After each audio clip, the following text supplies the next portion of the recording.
Okay, here's a couple of the problems from chain rule practice number 2. First one I'm going to do is number 2, and the reason I picked number 2 is because this problem illustrates the difference between that exponent with the trig function. So we need to realize that in this first term it's the tangent of x squared, whereas in the second term it's the quantity tangent x squared. So really, when we're looking at our inner and outer functions,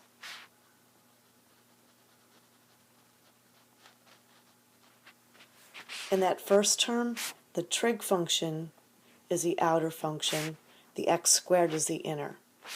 In the second term, the squared is the outer, the tangent x is the inner function. So our derivative, taking the derivative of each term, working from the outside to the inside. So first term, derivative of tangent is secant squared x. Well, this time our x is that quantity x squared. Now since I have more than just an x, or my inner layer, x squared also has a derivative. The derivative of x squared is 2x, and I'm going to go right ahead and write it out in the front. So that first term, I've done everything I need to take the derivative. I had two functions, I have a product of two derivatives. So it's plus. Now here I have two functions. First I'm going to evaluate the power rule, so it'll be 2 tangent x to the first, which is just tangent x, times, now working my way to the inner function, derivative of tangent x is secant squared x. And there's not much I can do with that. I could factor out a 2, and that's it. I can't factor out a secant because this one is secant of x squared and this one's secant x.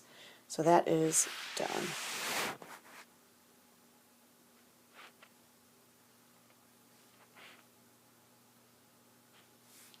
Okay, the next one I was going to do was number 5.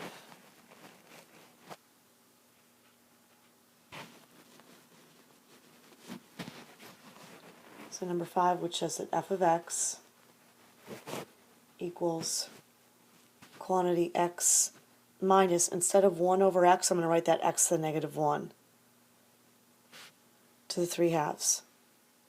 So when I'm looking at this, I have two functions. I have the quantity in the parentheses is one function, then I have this power of 3 halves, which is the outer function.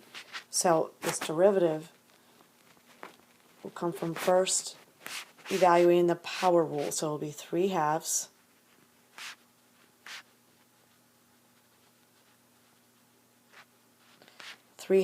minus 1 will be 1 half. Now I need to multiply by the derivative of x minus x to the negative 1, that quantity that was the base of the exponent. Well, derivative of x is 1. The derivative of x to the negative 1, it will end up with minus a negative, which will turn into plus x to the negative 2.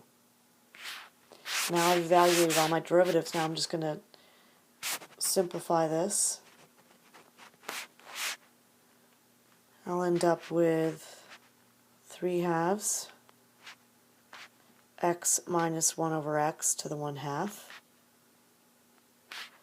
times 1 plus 1 over x squared. It's written as factors, so that's good. I'm done. The next one I'm going to do is number 11.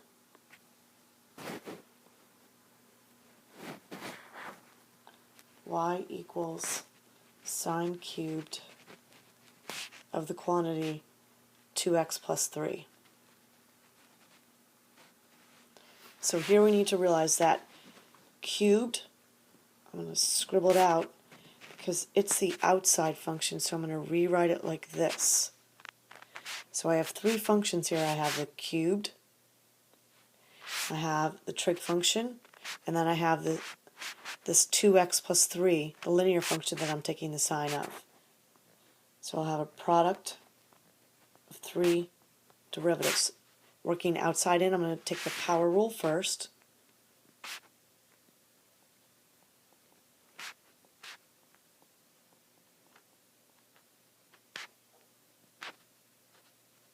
Now working my way to the next layer, which would be the trig function. Derivative of sine is cosine.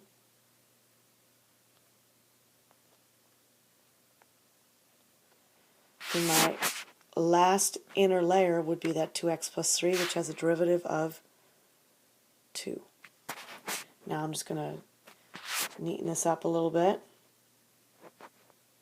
So the derivative of y with respect to x will be 6 sine squared of 2x plus 3 times the cosine of 2x plus 3. And that's it. Hope you guys are finding these easier.